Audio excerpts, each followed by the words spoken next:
Ahoy there, Chummers.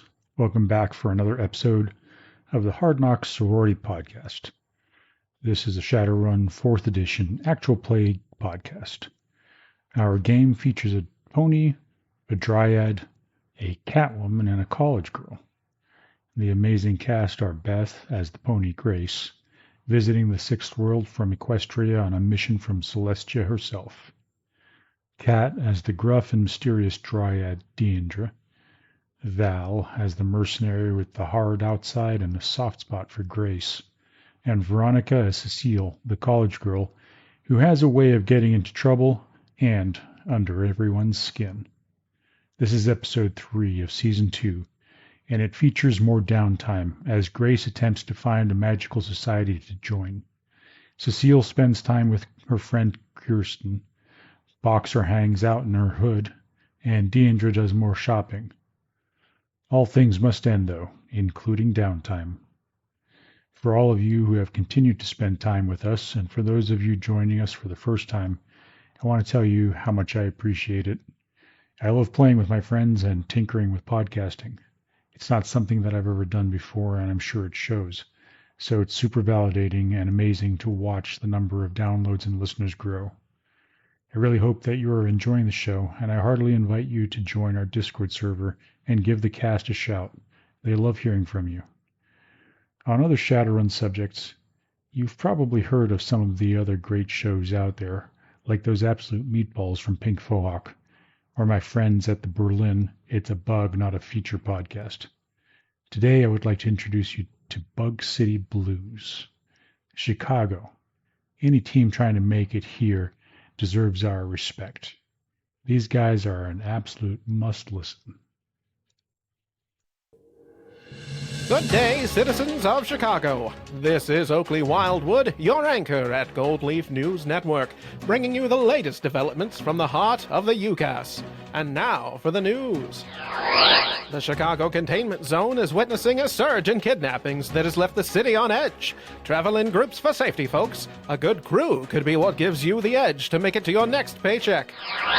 The streets are witnessing a spike in vehicle thefts and carjackings, leaving everything from jackrabbits to delivery trucks as smoldering, bullet-ridden scrap heaps. Lone Star PD advises secure private parking whenever possible.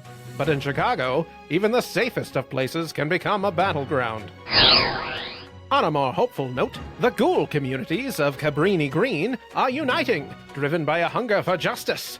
Vigilantes targeting infected citizens have been escalating tensions, promising violence if they do not leave the city. Those sympathetic to the ghoul cause have offered support by providing donations and offering security, though officials assure that they seek a nonviolent resolution to the conflict. There's a lot going on in 2080s Chicago. Stay informed, stay safe, and stay with us by tuning in to Bug City Blues, a Shadowrun 6th World Edition actual play podcast, wherever fine podcasts are found. Now, back to your regularly scheduled programming.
All right. So last thing you did, you were looking at the pin board. Diendre was reluctantly explaining to Cecile what it was about and had described the meeting with Buzz and the two elves, and that the elves had warned her to stop her line of inquiry, and Buzz had told her that he had met, it was Cian, right? Am I remembering your brother's name right? My brother's name is Rian. I am Rian. Cian. Well, I got one of them right. We're twins and we're not very creative. Or at least your parents, right? No, we have ugly norm names too. Oh But God, right? Because human parents. well, I don't know about my mother, but my father got goblinized in 2022, so Buzz had told Dinder that he thought that he recognized from the description that has been circulated about trying to find out the whereabouts of Rian.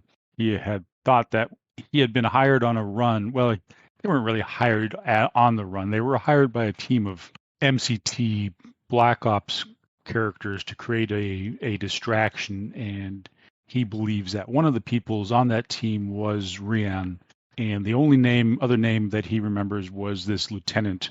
He thought at first it might have been Klein, but then he changed his mind to Clean. What else is on your pin board that you know about Rian and his demise?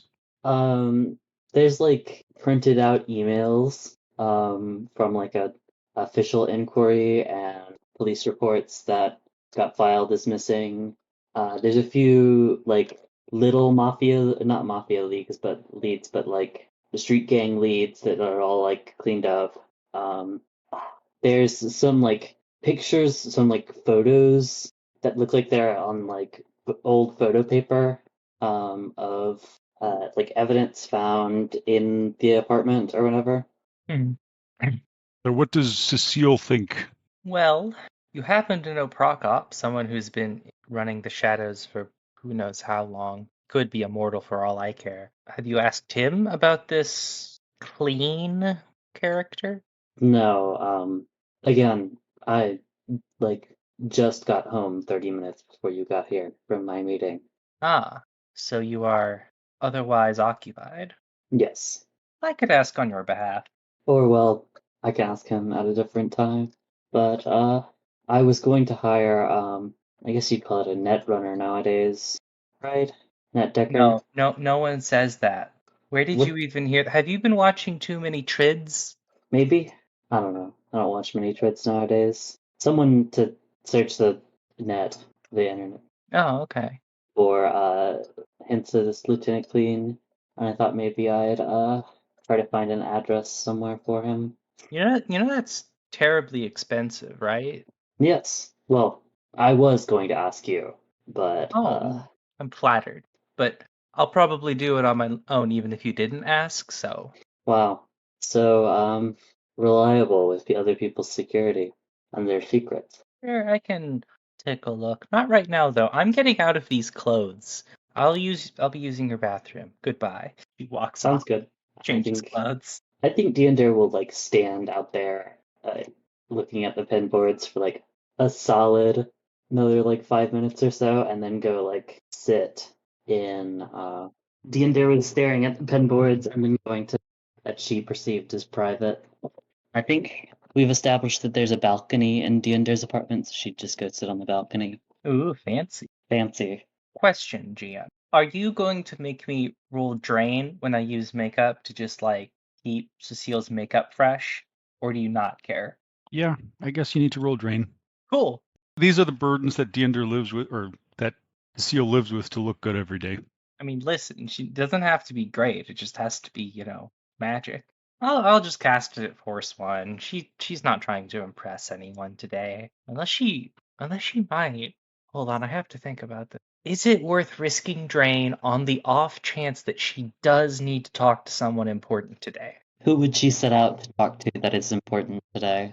Well, it's always possible that she'll see one of the magic ladies, and it's always good to have like good makeup on your like first real impression on them. I got 3 hits. Her makeup's looking pretty nice. Like it's not gonna turn heads, but upper middle fashion sense. So no drain. Good. All right, what else are you guys doing? Well, Cecile comes out of the restroom looking in different clothes, it occurs to you that you haven't actually seen her in different clothes this entire time. How long did that take? About a week. Oh, I thought. Because Diendre might be out on the balcony now. She might not be. Say, like, honestly, not a lot of time. Probably 20 minutes at most. Because, like, if she was doing real makeup, it would take longer, but she can just, like, zap herself with magic and look beautiful. Yeah. But she's still gonna, like, actually physically change clothes. You can't zap your clothes magically to change, right?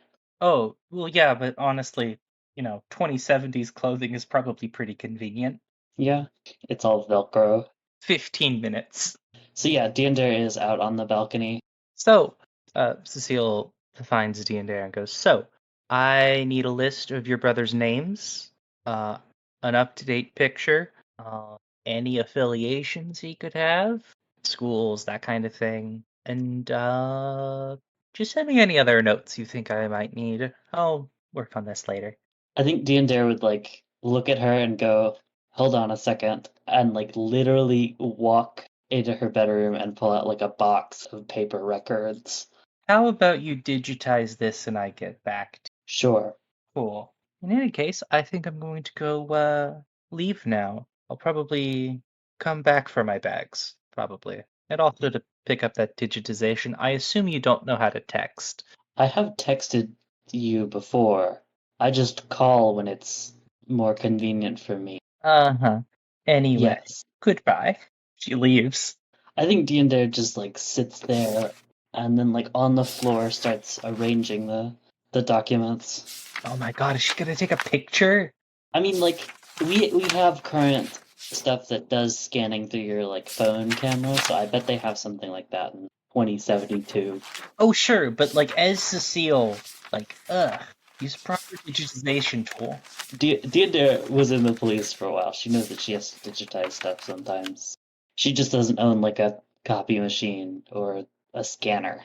So, Paul, where is Kirstin currently? Yes. So we had established that Kirstin was working at the Soybucks and across the street from the campus that is frequented by students and staff alike. Yeah, so Cecile's probably going to be at a competing place getting some tea that's nearby so she can just intercept Kirstin. So jumping to Grace and Boxer, the last time that I think when we left off with Grace and Boxer had met with her contact and bought some items from him, and Grace had talked to her contact Gregg, who's a talismonger, and asked Gregg whether he could put her in touch with a magical society, which Gregg very enthusiastically agreed to do. Yes, very enthusiasm. Much do. He has no ulterior motives, I swear. So did you guys, the thing that's a little bit tricky is that you guys are a couple of days ahead of Cecile and Dinder at this point. Boxer had spent some days working at the clinic, renewing sort of her contacts. She had talked to her friend and contact Vicente, who had also asked her to keep an eye out that there might be some people in the neighborhood that were creating some disturbance. He thought they might be humanist polyclub types. And so that's where we left off, I think, with you guys. Is there anything that you guys would like to do at this time? I mean, I do wanna meet with Greg this session. Cecile, you head to a competing establishment near the campus and wait for Kirstin's shift to end. Is that your plan? Time comes about, you know that her shift is ending, and you've got a pretty good fix on her location as she's heading out. I'm gonna wait until she's like a block away from where she works and then just go to walk up next to her. Okay. You start following her, catching up, and are you trying to be stealthy about this at all? Really? Okay. I'm trying to open her character sheet. Please, critical glitch the perception test, please. As you sort of pull up beside her, Kirstin is walking rather hurriedly. She looks over her shoulder at you and gives sort of her usual bright smile and says, "Oh, Cecile, So good to see you. Yeah, funny seeing you here. So, take it this means that you're past your troubles? Oh, I wouldn't say that. Just a little, what's the word? Tizzy? Something like that. Is he? She looks quizzically at you. Oh, You don't guys are worry still about it. walking. She's still walking. So where are you headed this hour? Well, I was thinking of going back to the Dawson, getting a little sleep before heading out for the night. You want to join me? Sure. Sounds lovely. You look surprised. Really? You've never gone out with me before? Well, why not? I can help you study for, well, I assume you have something coming up that you need to study for. She grimaces. Yeah. I mean, I could study. Oh, you sound so unenthusiastic. Well, yeah, I had some plans for tonight. I wasn't really planning on studying. Maybe I'll do some cramming tomorrow morning before class. You know cramming is an ineffective means of studying. I've told you this before. Well, it's all about priorities, right? And what's more of your priority than college? Well, I guess that's a fair point. Having fun, maybe? Should try it sometime. Oh, I'm having loads of fun. Yeah, I'm sure you are. Anyway, there is something I need to ask you. Okay, anything. How did you know I was going to be kidnapped by Evo? Stops and looks at you, says, well, I heard it from somebody. Vague. Yeah, I heard it from somebody, not directly, and then I saw some other things happening that I was keeping my eye out for, and I put two and two together. That's so. Yeah, he looks a little bit, I guess, give us a judge intentions roll. Haha. Is judge intentions an opposed roll? No, is it? Ew. She seems not exactly nervous, but she's definitely actually a character who wants to use her natural empathy to gauge another character's emotional state, intentions, or honesty, can make an opposed intuition and charisma test against the target's willpower and charisma. So you got 2 hits. She doesn't have a whole lot of willpower, but she does have a good bit of charisma. Oof. She's definitely seems a little cagey, like she's not necessarily hiding the fact that she's trying to be vague, but she's definitely being vague. Well then, how about I compromise with you and I just help you study wherever it is you're going then, huh? She stops again and looks at you. What is this about, Cecile? I mean, you've never really expressed any desire to spend time with me. Favor for a favor? Favor for a favor. It's just my way of expressing gratitude that you saved my life. Uh-huh. Alright, so GM, this is a lie? make a willpower cut plus charisma roll. She is doing judge intentions on you. Willpower plus charisma, huh? Okay. He sort of seems to take it at face value and says, oh, well, okay. I mean, that's interesting. I gotta admit, I'm a little bit surprised. Oh, you didn't think I had it in my cold heart to help people? Yeah, that's pretty much sums it up. Fuck you too, Kirstin. Come on, let's get to your house. All right, well, you've never been to Kirstin's house, right? No, never. He says, well, all right, don't expect a lot. And then she takes you into some, you're actually staying in downtown. She's apparently lives in downtown near the Evo University, or near the Washington University. And it's basically a little, not much more than a walk-in closet, really, in a building that's been converted into student housing kind of things.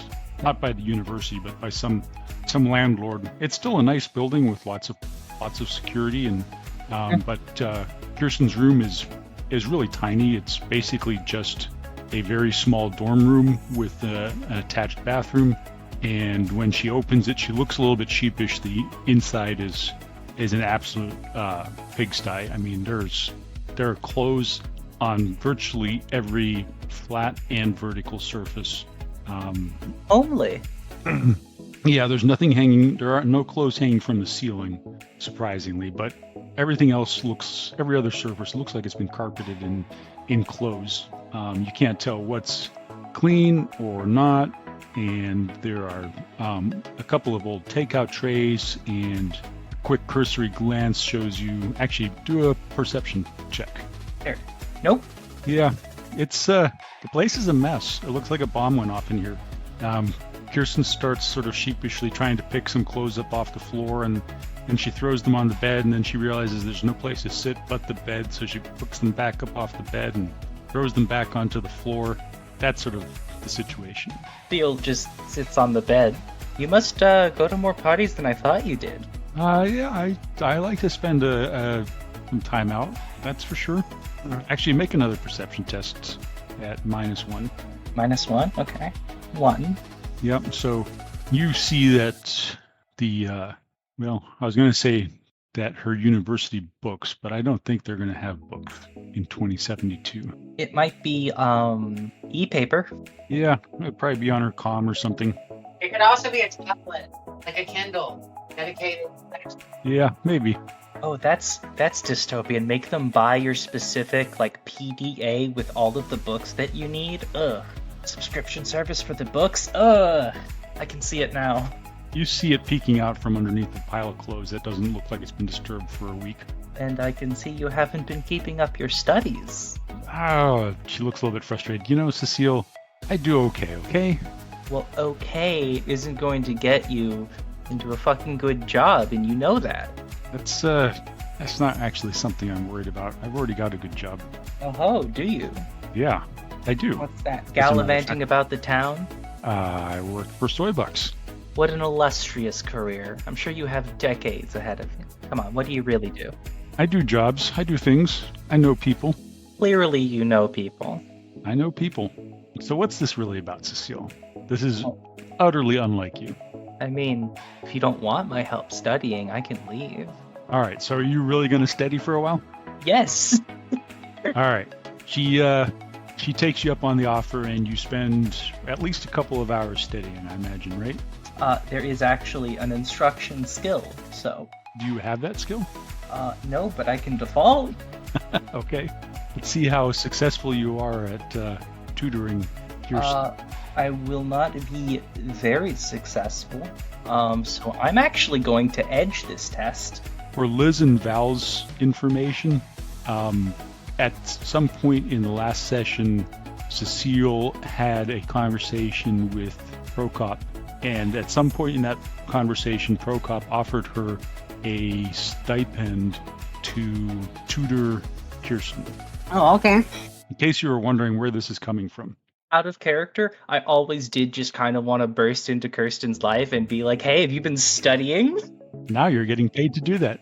I don't curious about it myself. It was just like a thing that was happening. I was like, yes, this makes much sense. Full transparency, I do just kind of want to get under Kirstin's skin a little. So that'll be a +1. Okay, and then I roll one more dice because that's how edging works. Nope, so just one hit.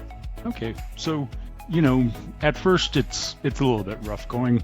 Kirstin's clearly not interested and a little bit frustrated by the whole situation, but you know, you settle into a groove, and you feel like you've made some progress with Kirstin, and you know, she seems to be making some progress, picking the material up a little bit.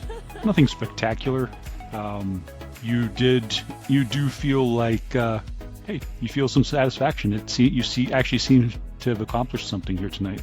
Nice. Of course, what would you expect, really? Do you have any other plans, Cecile?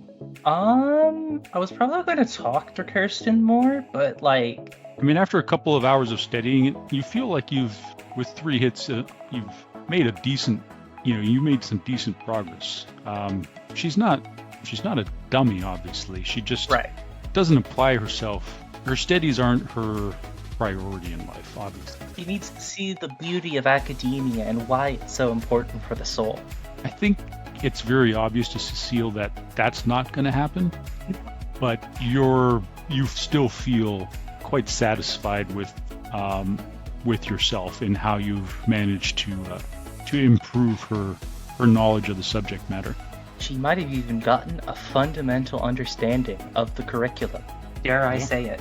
Yeah, she at the end of the study session, call it about 3 hours worth. Kirstin looks up and says, "Wow, that was really fun. I'm feel like that's the best progress I've made so far in this course." Well, you're welcome, Kirstin. I knew we should you do had this it in more you. often. Well, that's certainly an option. I do seem to have a lot of time these days. Let me pay you back. You want to get dinner, or should I order something? Sure, let's go out. I'll pay. You will, huh? You feeling flush after your? She winks at your recent employment. No, I gave that money back. You did. Yeah, didn't need it. He was All right. going to call me for a favor, and I don't like to owe people. He looks at you. He said, "Well, you could do worse there." Than owing that very shady character. Yeah. I mean, obviously you've figured out at this point that I've worked for him more than once. That I Worked am in for fact on his Prokop? payroll. Yeah. Gasp astonishment. Well, let's talk about it over dinner. Where do you want to go? What do you feel like? Noodles? Neo-Indian? Neo-Indian. All right. I know just the place. Actually, it's probably the place you're thinking of too, isn't it? It's the one right down the corner from the dorms. Oh, yes. That one's delicious. All right, let's go down there. How much is this going to cost me? It'll be part of your lifestyle. Okay. You make your way down to the to this little neo-Indian restaurant that's a favorite of the students in the dorm. It's really good after a late night out in town or partying. So I guess that probably occurs to you that there may be probably not staff but other students there. Is that something that you might be concerned about? No, not at all. All right, so you guys get down, you grab a booth, and the wait staff helps you out, and you get your food. And as you're eating, Kirstin looks at you and says, "Well, so to get back on the subject of our recent mutual employer, he's actually funding my college. Really? What does he want all that for? They took me in off the streets when I was about 13, 14, didn't have any parents, and took me in off the street. For a while, I worked at the club at the Samovar, and I got some training from them, and now he's got me getting an education." I didn't take him to be that generous of a man. In my experience, and I've known him for about 6, 7 years now, he's I wouldn't say generous. Obviously, he always has an agenda, but it's generally not a malicious one. I think it's a fair trade, a good college education that I could have never afforded on my own in exchange for, working for him. So he's just funding your university to just help you out? Like he doesn't want you to get a job or something? No, I work for him. Right. So he just wants you to be, better educated? Right, and so that I can be better at my job. Right. And I'm sorry, what's your major again? I've forgotten. Social studies? Right. She looks a little bit dubious. Uh-huh. Taking a little bit of everything. It's sort of a core program. Right. And I assume there's a lot of, athletic classes? No, I've taken some self-defense classes, but a lot of it's anthropology, history, that type of thing. Economics, sociology. You make it sound like you're gonna go gallivanting out to South America and study ancient civilizations. She laughs lightheartedly as she picks through her food. And no, but it's useful when you need to talk to people to have a good in-depth education. Yes, I have found that personally as well. Yeah, I quite enjoy it. I mean, I don't like studying, but I enjoy the classes. And see, that's the problem. Studying is important. Well, yeah, I know, but I didn't say it was important. I just said I don't like it. Definitely a lot less than hanging out with those new people you meet every week. Oh, sometimes. Sometimes? So sometimes it isn't as interesting. Yeah, sometimes they're not that interesting. Sometimes they are.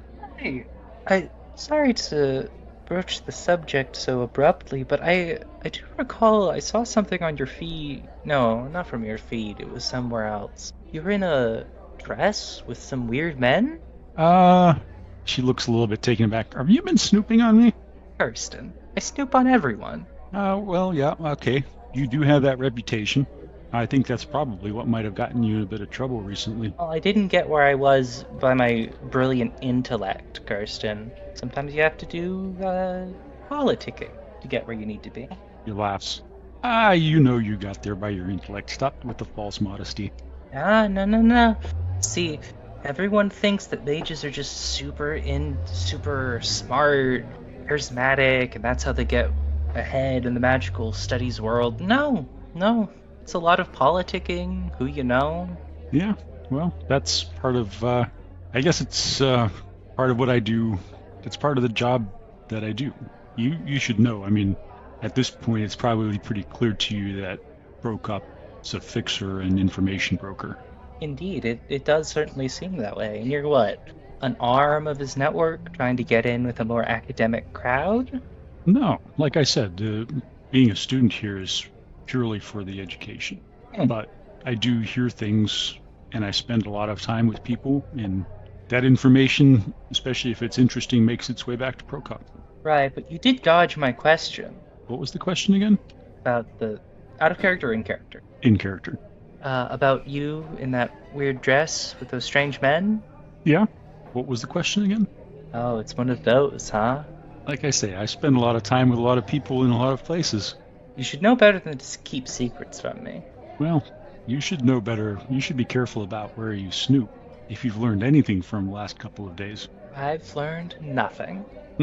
I can see that your tenure in the light is going to be short. Oh, I wouldn't say that. Yeah, I have a feeling. But never mind. My activities have been that the ones you're talking about probably, those are information gathering jobs, but I would not repeat that. Especially... Of course. And just so we're on the same page, I'm not going to go spreading around all of your activities to other people. At least not for free. Better not do it at all. I mean, it's that's my safety you're talking about. If you turn into a liability, well... Threatening me? No, I'm just saying we might have to sever ties. Don't worry, Kirstin. I'll only use it to blackmail you if you ever piss me off. Well, then I might have to threaten you. She gives you a wink. She opens her jacket, and you see a taser in a holster under her jacket. Gasp. You're walking around with one of those? You should try it sometime. It's liberating. I'm a mage. I don't have a need for all of that. All right, are there any other subjects you want to broach with Kirstin? One, actually. Hey, Kirstin, how's your food? Oh, it's delicious. I always Yeah, get mine this. too. We'll fast forward a little bit to catch the two teams up at this point. There are a couple of outstanding things that we've got going on. So, Diendre, you get a call. This is a couple of days later now, so that we catch up with, especially with Boxer, who spent a couple of days at the clinic. What's your contact? The doctor's name again, Val? Kaylee. Yeah, you spent a couple of days at the street clinic, volunteering and helping out and maintaining your friendship with her. And Grace, you talked to Greg. And so at this point, Diendre, you get a call from your contact, Zeke, on your comm. Actually, he texts you. You usually don't call each other. You just text each other. And he texts you back. Got that stuff you were asking me about. It was a little bit more expensive than I thought it was going to be, though. Sounds like a plan. Well, I expected it to be expensive. What's the creds for it? Are you going to be available tonight? Yes. I'll text you back. All right, I'll text you the time and location, and I will need to get together with one of my contacts, and I'm not exactly sure how much it's going to end up. Sorry, he texts, sort of a sad face. Thank you. You've been invaluable. So, Boxer, you're walking back from the clinic this evening. You're keeping your eyes out because of what Vicente had talked to you about. And you, down the street, you see 3 human males seem to be hassling an orc woman and her daughter as they're walking down the street. The woman's trying to walk faster and ignore them, and they're walking behind her. They appear to be heckling her. They're all wearing sort of similar clothes, dark colors, loose-fitting, with hoodies. Are you going to intervene in any way? Yes, he is going to approach them conspicuously. Oh yeah, she wants to be seen. They're ahead of you, walking away from you, so... She doesn't care. She's speeding. She has the speed. Yeah, you speed up so that you can catch up to them. Do you make any noise or sounds or anything to catch their attention? Yeah, she's going to tell hey, idiots, stop. Why don't you pick on someone your own size, hmm? Fuck, that's so... They turn around and stop, and for a minute you see that they're taken aback. The leader's a sort of a taller, blonde man.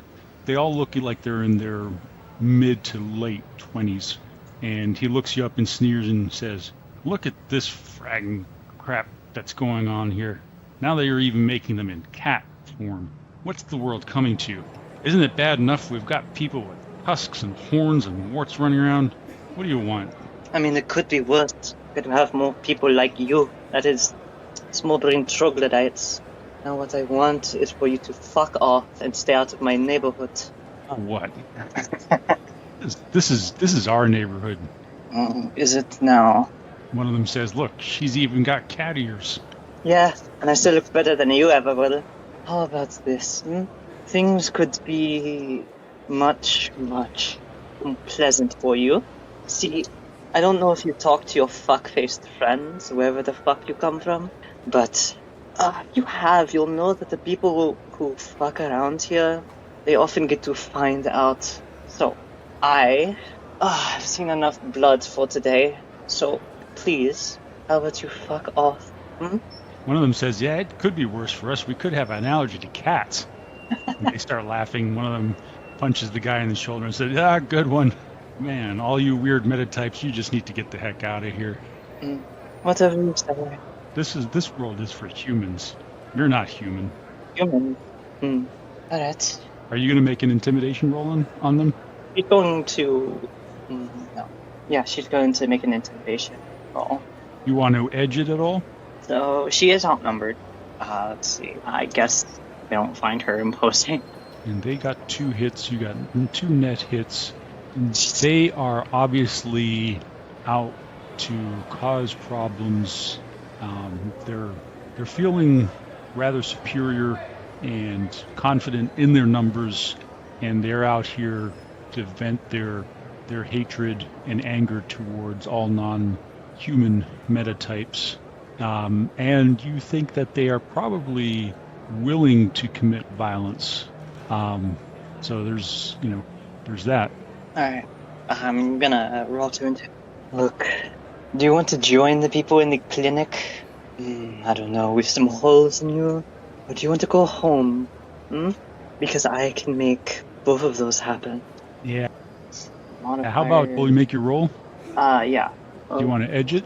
Yes, I do. So you got 6 total hits, and they are going to roll to oppose, and they got 1 hit. One of them starts to say something. The leader of them, the bigger one, starts to retort something, and the other 2 you see they've gone a little bit pale, and I guess they may have noticed that there's a little bit of a fleck or 2 of blood still on you, and they as he's starting to retort, they're paling, and they basically grab his arm like, "Come on, man, let's get the hell out of here. Crazy slit, she could do anything. Let's get..." And they start running away if you let them run away. Cheers. And if you actually wait, and if you come back, I'll find you. I know your faces. Yeah, they're running now at this point. The leader, since the other 2 started running, the leader has lost all willingness to fight, and now he's running too. So they're all running away. And he retorts over his shoulder, "We'll be back with more. This isn't over." Good. I'll kill them too. All right, so you get home. Has Grace been staying with you? Yes, apparently yes. About an hour after the incident on the street, you get a call from Vicente. That's the boxer. Or is that me? I gave him my number. No, he called Vicente calls Boxer about an hour later. Alright, picks up. "Hey, Boxer. Hey, Vic, what's up? One of my contacts down the street says you run into some of those good-for-nothings that have been hassling people on the street." Yeah, I got them to fuck off, though. Well, the ringleader said he'd be back. Maybe I'll need to carry something more. Did you get any footage of them that you can send my way? I did, yeah. You know I'm always recording. Well, almost. Great. Yeah, that'll be, if you could shoot that my way, that'll be super helpful. We've been trying to, I've been trying to nail these guys down for a while, but whenever they see the cruiser around, they sort of evaporate. So anything anything you can send my way on that would be pretty helpful. I'll shoot it over. But first I'll get it a run over. You know, the deal. Okay. Yeah, and I would say, just be careful. Just, I know they're probably just sort of wannabe humanist types, but you get enough of them together, they could be dangerous.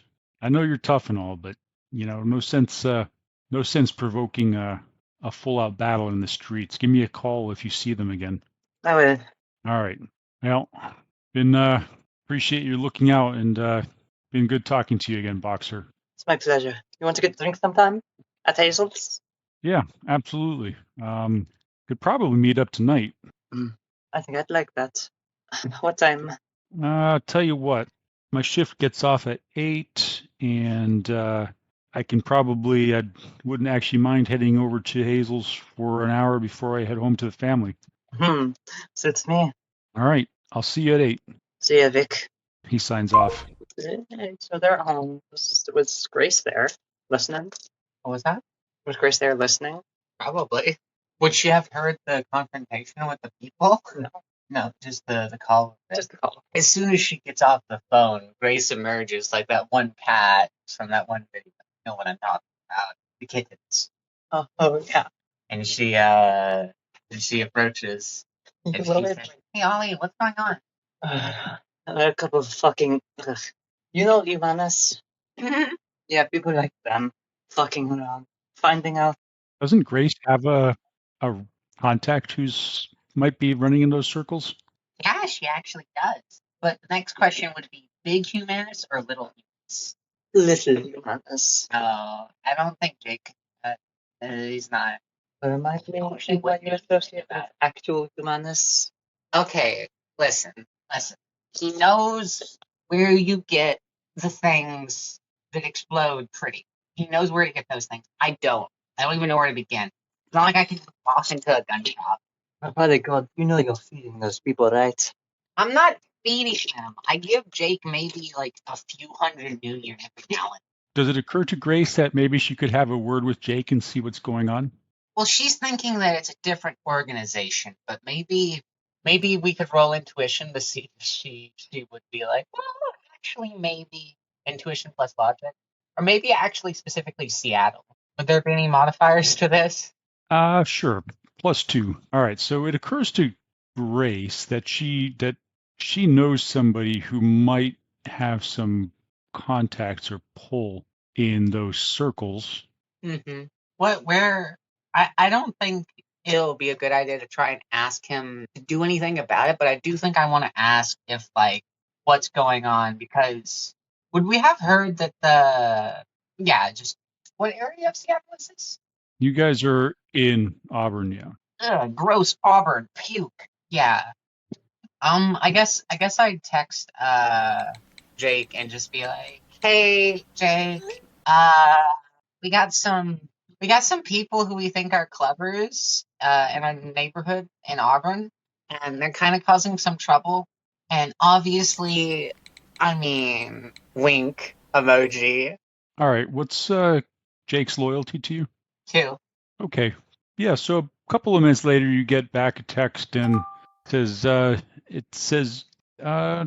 text says there's some new people trying to clean Auburn up. I'll check into it and get back to you. And she'll send back, thank you. I just want to make sure that I'm going to be safe. That's all. Tree emoji. You get a text back and it says, I'll let them know that you're a friend. Maybe don't say anything about me to them. You don't get an answer back. Oh no, Jake, no. I'm just going to send him an anxious, I'm going to send him the confounded and then leave it on that. What's that look like? Type in confounded. Oh my God. Yeah, but she, once she's done with that conversation with Jake, she tells Boxer that Jake said that there's some meetings, but they are a poly club, actually, so, kind of concerning. Well, if you catch them doing something. Yeah. I don't know how well the footage I got's going to be, but, well, if when they come back, it's I'll share with them. Just kidding. All right. So at 8 o'clock, you're going to head down to Hazel's. Yeah. Are you taking Grace with you? What kind of establishment is Hazel's? Have you ever been to New Orleans? What was the question? Have you ever been to New Orleans? No. Well, it's in the South, but it's very French and it's also pretty magical, pretty connected to magic in this. So the bar, Hazel is from that region, and she's Cajun and superstitious, so she would probably see in the bar somewhat after, I don't know, that New Orleans sort of background. Okay. So it's for Auburn, would you say it's a relatively fancy place? It's exotic, certainly. Okay. Fancy. I mean, it's not as dumb. It's a nice place. Nice. All right. So you head down to Hazel's to meet Vicente. You see a bunch of regulars in the bar, and is there music playing? Is there usually live music or anything like that? Yes, but I actually don't know enough about New Orleans to know that their music is jazz, sure, jazz. All right. So there's a jazz trio playing in the background, and you see Vicente. He's already up at the bar. He's halfway through his first beer, and he looks up when you come in and sort of raises his hand to wave you over, and a couple of the regulars give you a nod. Give me a perception check, please. All right. Yeah, a bunch of regulars. You get the impression that the bar is a little bit empty for this time of night and day. But the regulars that are in there all sort of seem friendly towards you, give you a nod in recognition. You pull up to Vicente, and the barkeep knows you and comes around with your favorite. And Vicente looks at you and said, "So, here you've been spending some time at the clinic." Yeah, doing my best. Yeah. No, I know she appreciates your help, and I think it's a good thing that you're doing here. I hope so. Anyhow. So you tell me about the incident with these characters. I just had to show the teeth on the quest. They were definitely the racist asshole kind. Yeah, I cleaned it. I'll send it over. Was there anything you noticed about them in particular that any kind of tattoos or any kind of any other recognition signals that I can keep an eye out for? I guess that'd be a memory roll. Hey, Grandma, would that be a memory roll? Yeah, sure. The only thing that you really remember was sort of the color palette, dark, mostly black, loose-fitting clothes. They were all wearing some kind of hoodie with the hoods up. They were all wearing dark clothes, hoodies. All right. Well, I'll go over the tapes and see if I can find maybe two. I'll probably pull a couple of stills out to circulate around the rest of the force. But what I really wanted to ask you about, Boxer, was a couple of days ago there was a bit of trouble. I don't know if you remember that trouble at your that other place that you had that got blown up. I was wondering if that's blown over at this point. Honestly, I know what one of them wants. The other, I haven't the faintest fucking clue, which is insane, but I mean, they haven't blown up my house. Yeah, that's a little concerning, isn't it? Fuck yeah. Well, I'll keep my ears open if I hear anything. To be honest, that there was very little evidence from what I understand and read of the reports. There was very little evidence. It's quite obvious that several people at the very least got hit, if not killed, in some kind of shootout. So it was definitely not nothing to take lightly. So I'd be, keep your head on a swivel, watch your hoop. Oh, I'll always take. All right, you guys spend, another hour sort of small talk about the neighborhood. Then he gets up and pays the tab and says, "Well, gotta head home. The missus will have dinner ready." Then a hi from me. Stay in touch, and like I said, watch your hoop, keep your head on a swivel. I will. You have a good one. He heads out. Diendre, you get a text from Zeke. It's a location of a stuffer shack in Auburn again, and it's different from all the other ones. And he wants to meet around 8:30 p.m. I think Diendre would probably end up being there like exactly on time as always, but this is like the day after she told Cecile everything, right? Or several days after. This is a couple days after, yes. Okay, then Diendre is put back together, but I think like for a day after she told Cecile everything, Diendre just fell apart. And what does that look like for Diendre? For Diendre, it looks like she just stops. Like Diendre probably spent more time on that balcony. If Cecile ever came back, Diendre probably just never moved after sending her all the information that she had. Like So the she'd text from Zeke sort of shakes her out of that. yeah, or she's probably picked herself back up before then. She's probably spent a day just sitting on a balcony or like staring into like just staring basically, or like whispering. I hesitate to say she's talking to herself, but like maybe. But Diender definitely put herself back together for this meeting, so she is top form, suit jacket, no stains, stuff like that. All right, so you're waiting. You're on time at the Stuffer Shack, pulled up in the back parking lot, the way you guys always meet. Less than 30 seconds after you pull up, Zeke's Black Roadmaster pulls into the parking lot, does a casual circle around the building, and then stops in front of you. As usual, the side door slides open. The orc bodyguard gets out, puts a little footstool down. Zeke hops onto the footstool down onto the pavement, comes swaggering over to you in his usual black leather outfit, chrome mirror shades, and shock of red hair. All right there, Diendre. So I got that, he looks around, I got that stuff you were looking for. Pretty exotic, also pretty expensive. Getting it in the form you wanted sort of made it extra expensive. I know you've always been good for your orders, but this one's got me a little bit on edge because well, like I said, it does run up into the money quite a bit. Show me the bill, Zeke. All right. He reaches into his jacket, pulls out a pack of cigarettes, and hands it to you. He says, "That's 10 doses. That's 5,000 nuyen." I think Diender would immediately pull out a cred stick and put it into his hand and be like, "There it is." All right. I mean, I know you've always been good for it. Don't take it as any kind of disrespect, okay? I understand. It was an odd request, and these things are definitely more expensive outside the. Yeah, I had to exercise the network a bit to make that happen for you. Yeah, they're an old Liberation Front trick when you want to make someone forget about something.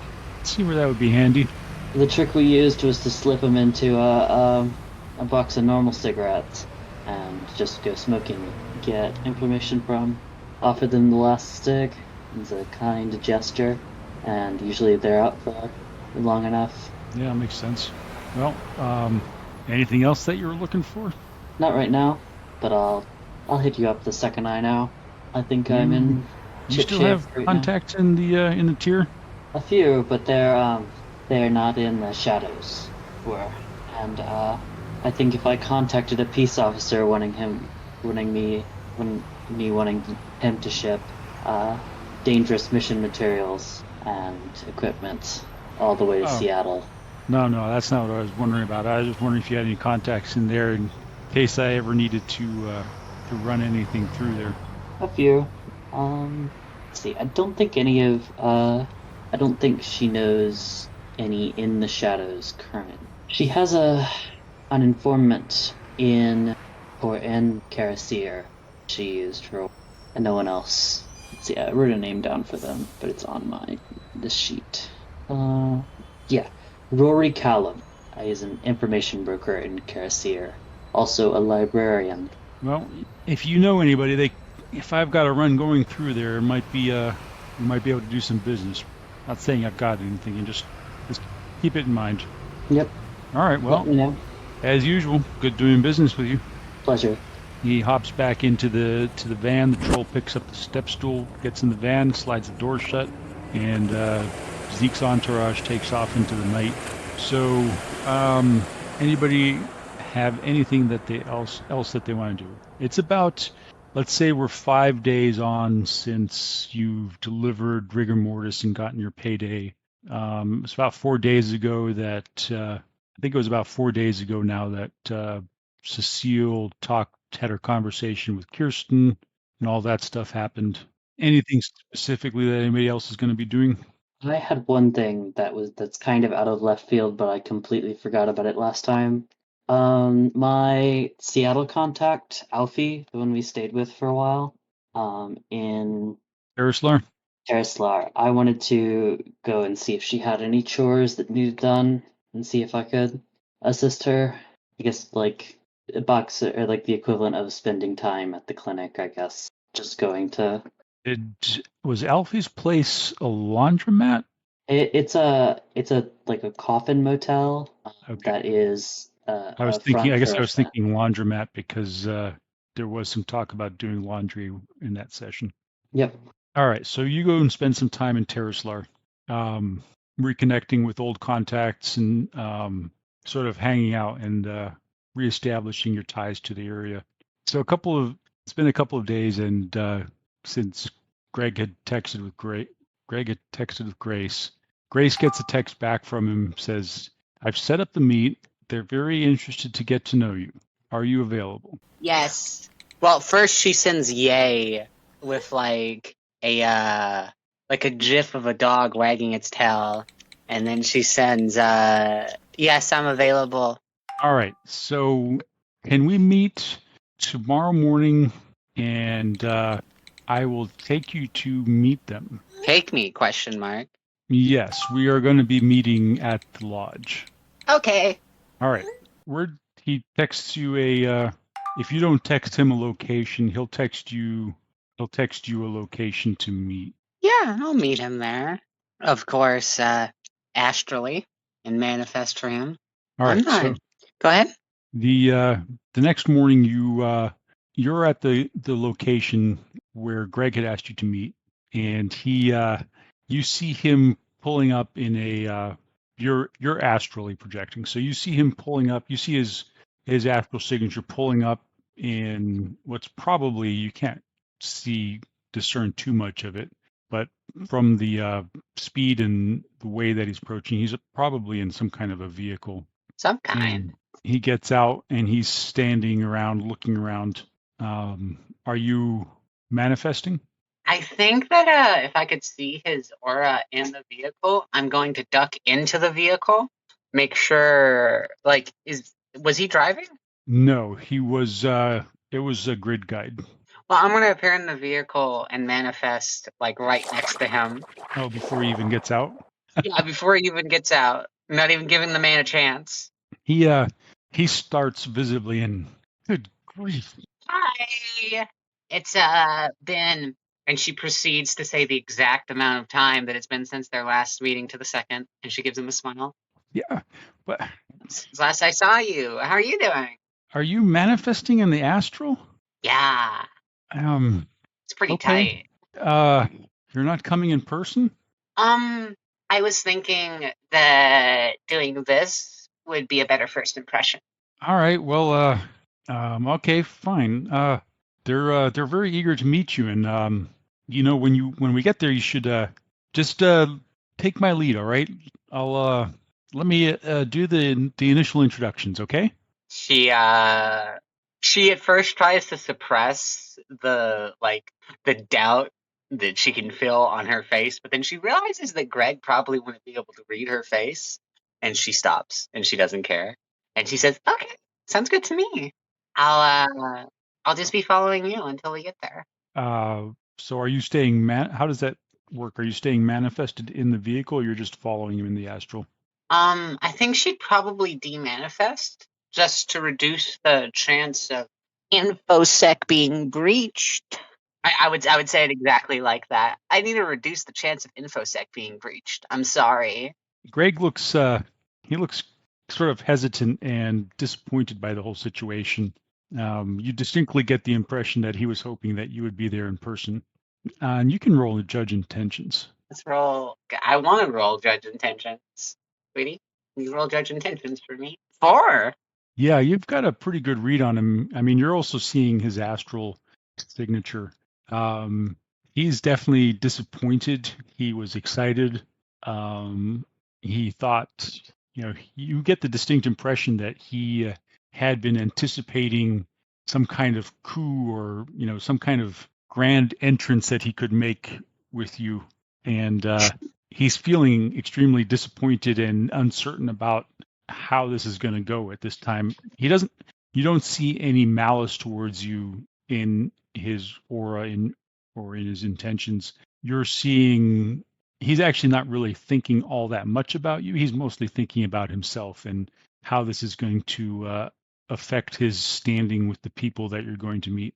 And she says, "Oh, Gregg." Before of course she disappears, or maybe after she disappears, she's gonna like reappear like sitting on the foot, like the floorboard, and like to his side in front of him. I don't really know how much foot space these things have, but she like looks and she says, "Oh, Gregg, listen, I can see you're disappointed. It's both a security caution for me, but also there's not many people who can actually project, and very few who can are also not metahuman nature. This is going to impress them, okay?" Yeah. Okay. No, I get it. It's fine. It's fine. It's fine. Yeah, it's fine. Don't even Hey, worry about it. next time I'll bake some cookies and I'll bring them with myself. How Make about a that? perception test. That would be active perception all the way at the bottom. There's so few skills.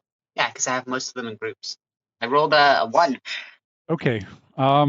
With one hit on your perception test, you get the impression that Gregg has made an effort for this meeting. It looks like he's probably cleaned himself up a bit and tidied himself up.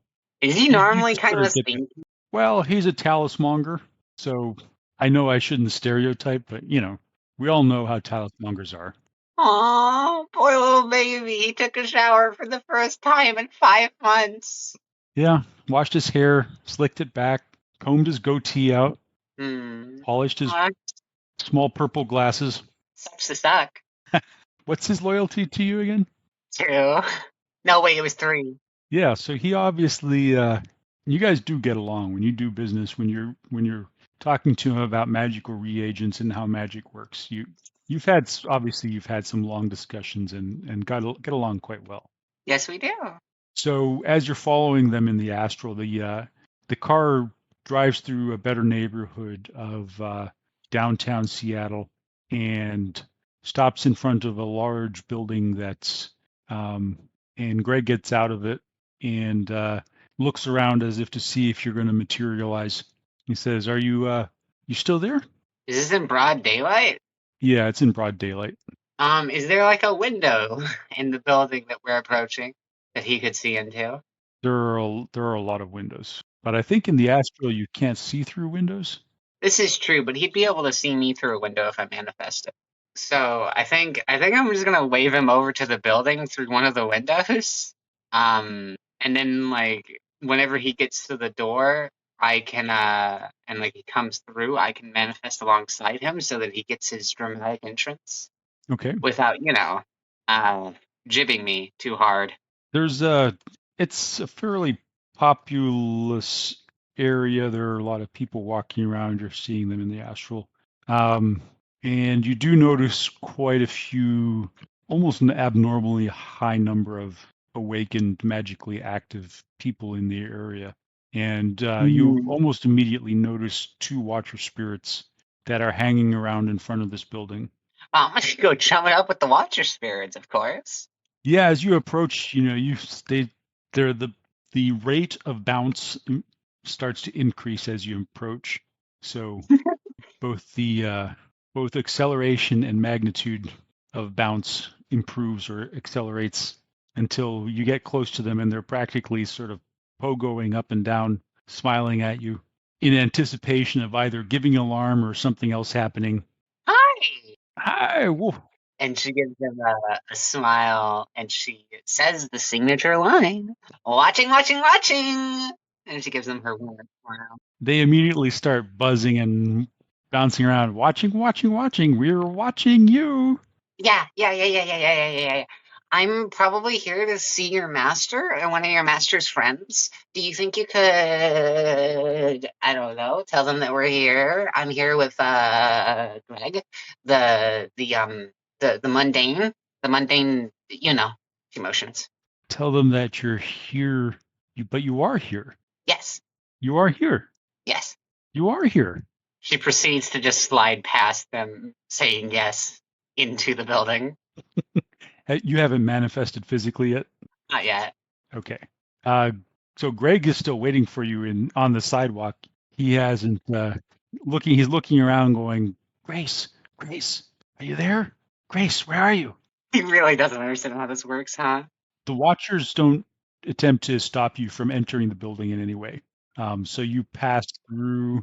Okay, so as you pass through through the outside wall, you do see on the astral that there are 4 or 5 awakened, magically active entities in this room.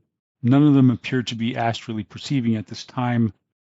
You also notice a large amount of magical items or things that have some kind of magical power attached to them. And then you see further in, you do see what appears to be either a ward or a barrier, or maybe it's a lodge. And perceiving, you could do a perception test, right? Yeah, I could. Unless you mean a sensing to like study an aura and tell what it is. It's up to you if you want to do a sensing test or a astral perception test. Makes no difference. Three. Yeah, so there are 5 people, and there is definitely some kind of a magical ward, probably a lodge in the building, and but there doesn't seem to be anything specifically directed at you going on here. Mm-hmm. Well, in that case, I want to do what I initially planned and wave him over through a window Okay, so before entering through the foyer with him. Okay, when you manifest, you realize that you're in a store. Oh, it's a public space. It is a public space, yes. It's okay. It's not a It's not a physical illusion. So unless there's someone in the store who sees me, I think I should be fine. Even if someone on the street notices me, it's like whatever. It's a magic shop. Of course, they got weird shit going on. So you manifest and you wave him in. Yeah, I'm gonna wave at him like a woman possessed. Like maybe even make a show of like shouting his name, although I'm not actually going to do that. All right. He catches the movement out of the corner of his eye, and you can see him start again. And then he quickly hurries in through the front door and says, "Grace, come on! You were supposed to follow my lead. You're gonna mess it all up." He seems genuinely irritated with you. Oh, would you prefer if I sat on your shoulders? And she suddenly like kicks off with a little stomp of her hoof, and she actually goes to his shoulders like a snake almost. No, get No? away from me! Come on, look, we need to be dignified here. And she's These are back on the serious ground. people. Okay, they're serious people. I get it. Let's go say hi. All right. He starts walking in and glances down to make sure that you're following him. And there's a counter, and you see that this is some kind of magic store. They sell, you see lore books, and you see magical reagents and things like that. And there are a couple of people standing around looking at the items on the shelves, and then there is a older man standing behind the counter. And as you approach, you see that he recognizes Greg, and he, in a very sort of dignified and respectable kind of way, or self-respecting kind of way, walks towards you. He's got a big white beard and is slightly balding, but his hair is white and sort of long. And he's wearing a brooch with what's probably some kind of hermetic symbol on his neck. And he approaches Greg and reaches out with his hand and says, "Ah, Greg, so you made it. And I assume this is the entity of which you spoke?" Looking at Grace, and Greg says, "Yes, this is Grace. and she would like to become a member of our magical order. Yeah. She rears up onto her hind legs and she offers a forehoof to him. Grace Winter's Blossom. Nice to meet you. He looks startled as you do this, and he glances questioningly at Gregg, then reaches out a hand and takes your hoof and shakes it. Yes. Are you under the effect of some magical illusion? You see him go to sense you. I am not currently under the effects of these spells. No. And she smiles. So you're not metahuman. No, I am not. Not even a little. I am as distant from metahumanity as any other extraplanet. I see. It's a pleasure to meet you, Grace. Could you just give me and Gregg a moment? Gregg, could you follow me for a moment? And Gregg looks down at you and says, just hang on a second. This will work out. Are you going to do anything? I want to eavesdrop, certainly, because I need a line of sight to them when they do it. It depends upon where exactly they're going. Okay. He basically just sort of takes Gregg's arm by the elbow and leads him behind the counter, and then he says he sort of leans in and whispers to Gregg. I imagine I can hear this just fine because good hearing.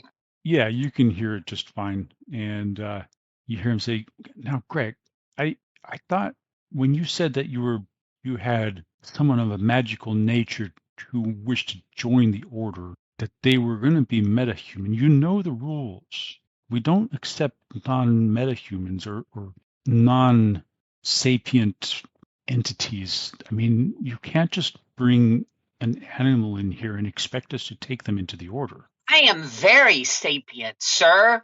I do not appreciate the implication that I am some base animal. My people, she's saying this out loud, my people have existed for millennia more than yours. Not millennia, aeons. And I came to this world to learn of you and help you. And now I want to learn of your magics and your magicians. And I want to further my practice in that process. But if you're going to disrespect me, well, I'm sure there are many people who would be very happy to have someone such as I in their order. And there's visible air quotes that pop up when she says that in the blue of her magic. He looks extremely startled as you speak out, and then as you finish, he looks back at Gregg and says, "You see what I mean? You can't just be bringing any free spirit or I don't know what this is. I've never seen anything like it. Here, we have rules about membership." And then he looks at Grace and he says, "My dear Grace, I meant no offense, but what my friend Gregg here doesn't understand is that our society has rules about membership, and I'm afraid while I would be very keen to have you to speak to you and understand better who and what you are, I'm afraid membership is probably out of the question at the moment." And just why is that? Because he looks a little bit flustered. Because you're not, well, first of all, you're not meta. He says What's it his rather meta type? awkwardly. He's human. And he says, and secondly, how should I say this? We would need to ascertain the nature of your being. And I don't know how willing you would be to undergo that process. Listen. And she's pushed off of the ground again. She's floating over towards them. If you are going to underestimate me so and insult me nakedly in front of my own face, which actually you weren't trying to be forward. I realize that. You were trying to hide what you were saying. You have lost an opportunity. And Gregg, I am frankly appalled that you brought me here without informing them properly, without informing me properly. I wasn't aware that I was going to have to jump through hoops. Gregg looks visibly chagrined. You see his face go pale and then go red, and he's said, No, wait. We can figure this out, guys, okay? Listen, Mr. Pike, Grace is obviously a sentient and magical being. I agree with her. We are missing an opportunity here. She would be of great value to our organization and would increase the standing of our lodge immensely. I've seen her. She's magically active. She knows spells. She speaks. He says it very awkwardly, as if it's like he doesn't feel comfortable saying what he's saying. And the old man's looking from you to Gregg, and he says, Gregg, there are rules. There's an order. Everything we do has to have an order.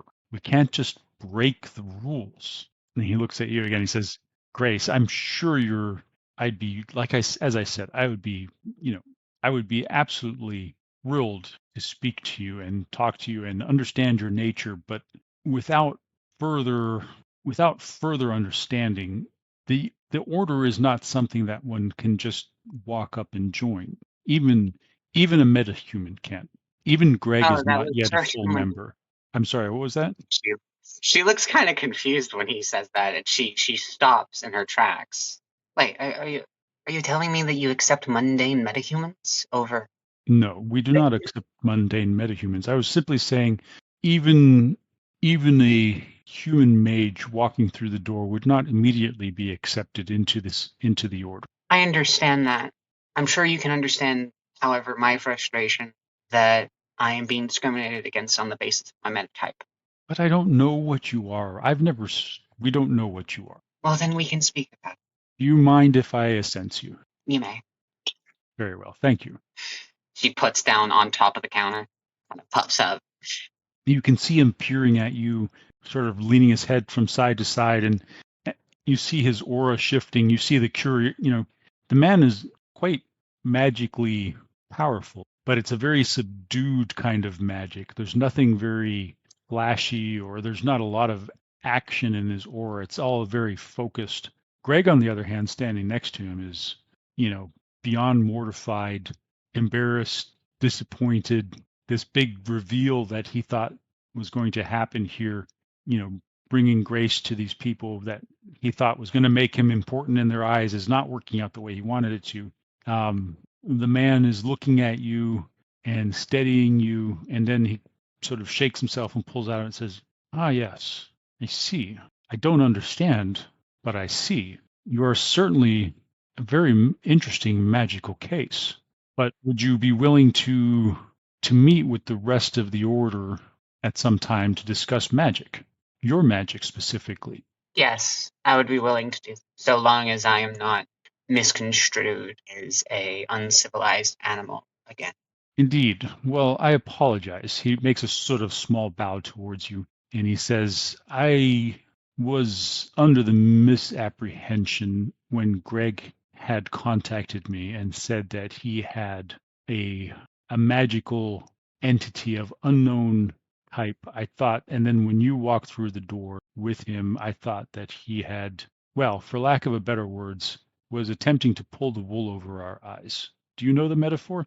Yes, I know the metaphor. But apparently that was not so, and I acted in haste. So I apologize for that. I cannot say that I do not still feel somewhat dishonored, but I'm willing to work forward with you and your people. Very well. That is understandable. This in time. So in that case, I will put together a more organized and orderly introduction. In the meantime, you can call me Dylan. My full name is Dylan Pike, and the order to which Gregg has attempted so clumsily to introduce you is the hermetic aura of the auric aurora. He says very self-important, as if expecting you to know what that is.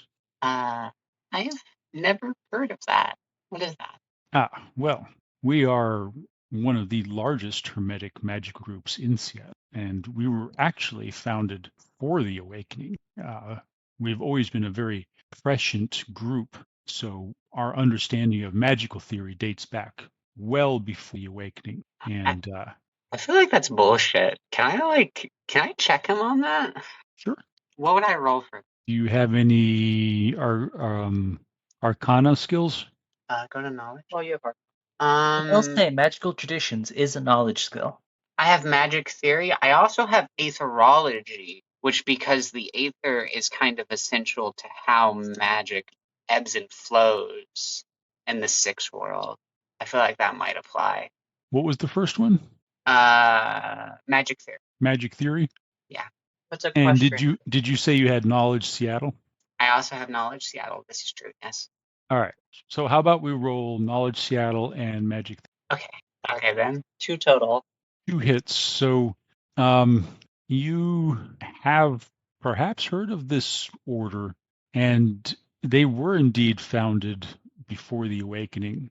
Although your understanding is, of course, that before the awakening there wasn't any magic or very little magic. But this group, to your knowledge, is older than current than the sixth age. The sixth world. Sixth world. Well, I think she's going to think about it for a moment and say, well, I suppose there is much I have to learn. I was under the impression that magic was completely outside of the access of metahumans before the sixth world. He looks somewhat full of himself at this point, as if he's got knowledge that you don't have, and he's quite pleased with himself. He says, well, as I said, our founders were a prescient group, and they understood that magic was a part of the real world. Even then.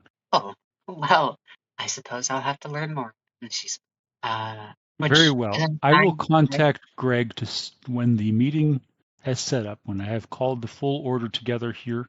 We will meet here and we will make the proper introductions, and we will have a conversation, and we will see from there where this goes.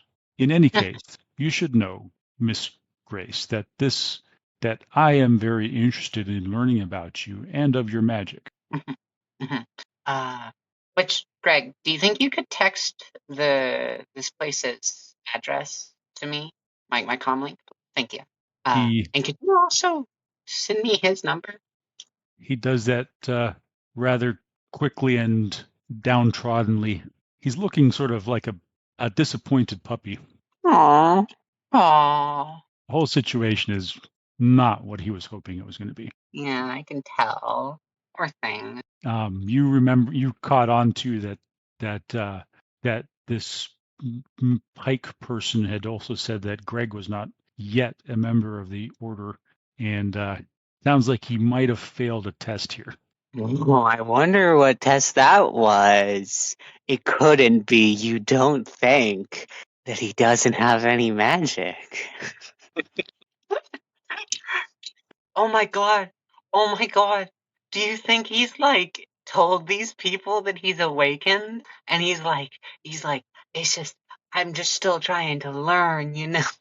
And they're like eating it up because he has a little bit of charisma. Oh my goodness. Can I see? Can you do what?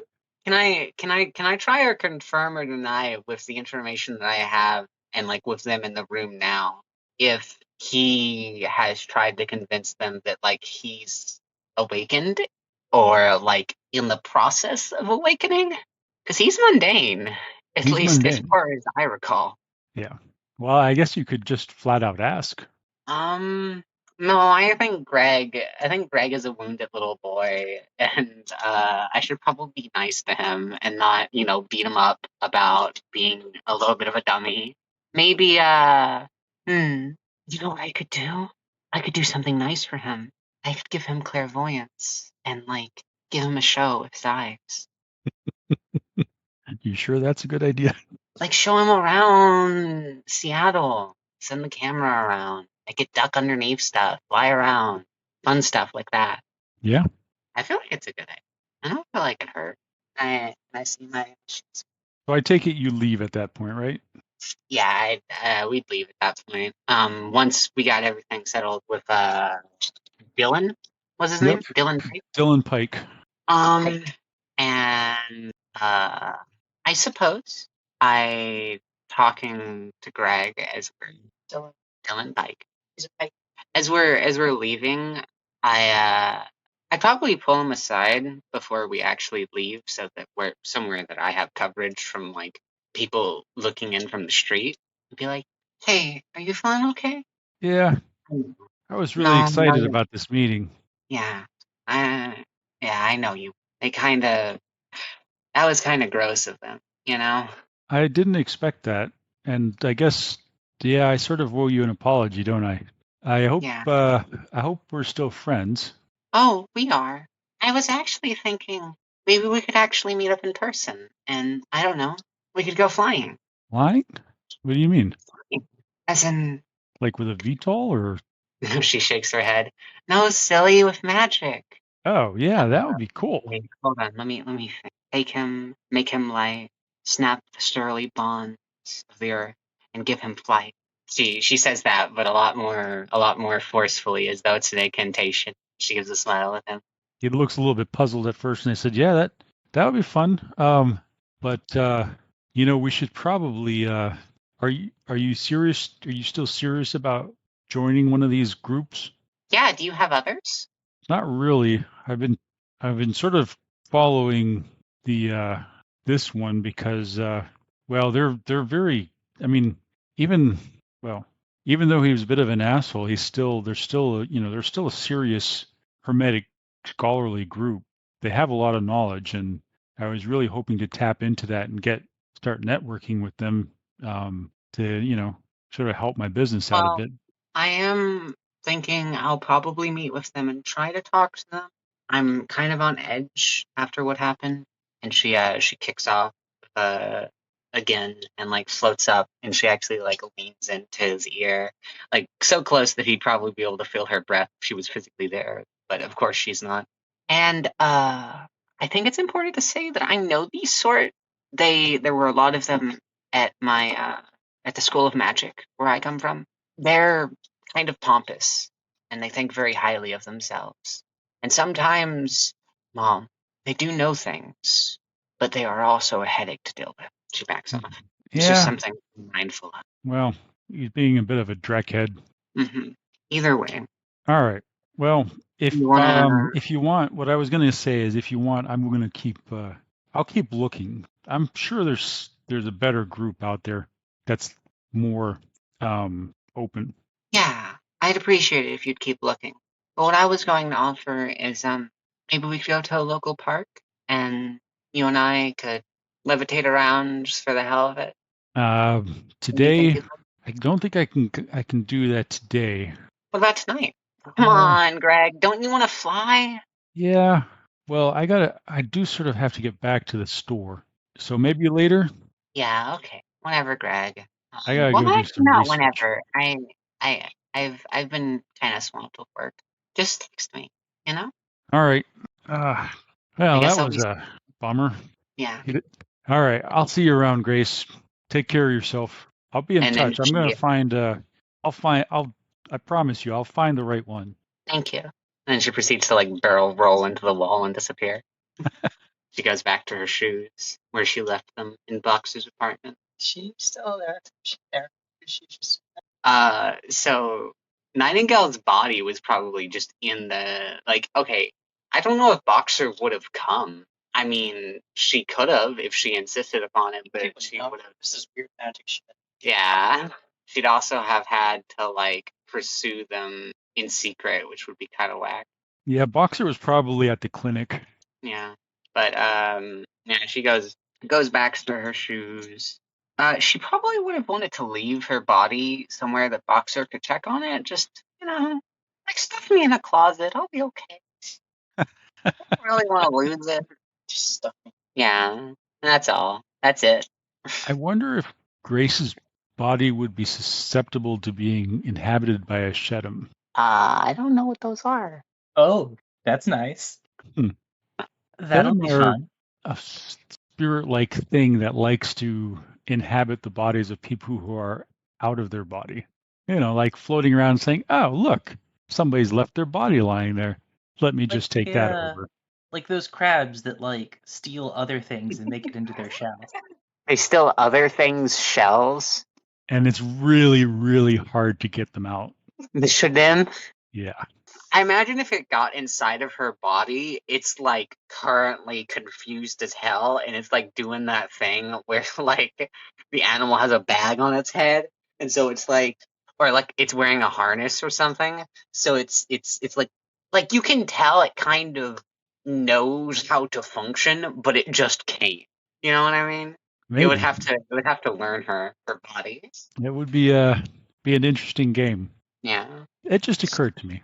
Nothing serious. Oh no. I was away for 1 second. Damn it. All right.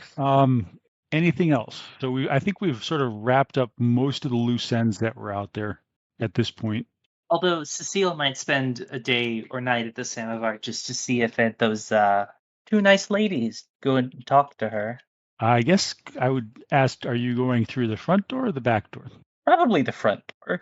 Does she make any attempt to see what kind of act is playing?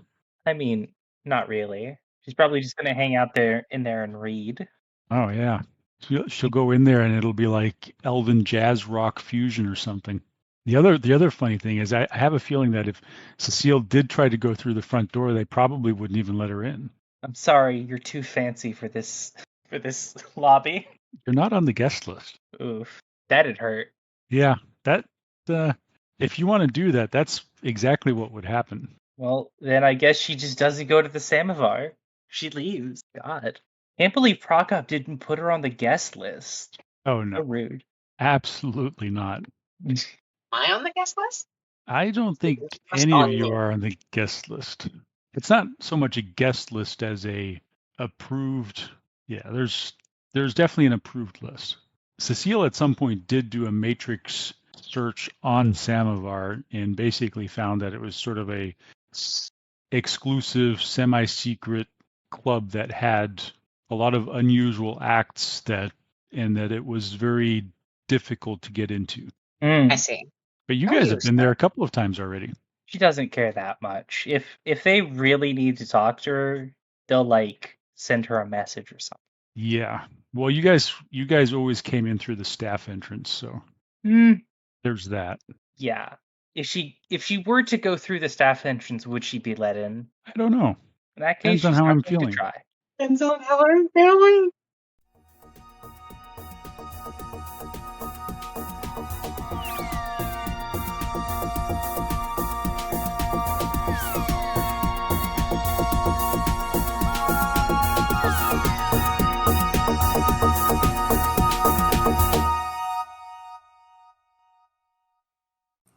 The Topps Company, Inc. has sole ownership of the names, logo, artwork, marks, photographs, sounds, audio, video, and/or any proprietary material used in connection with the game Shadowrun.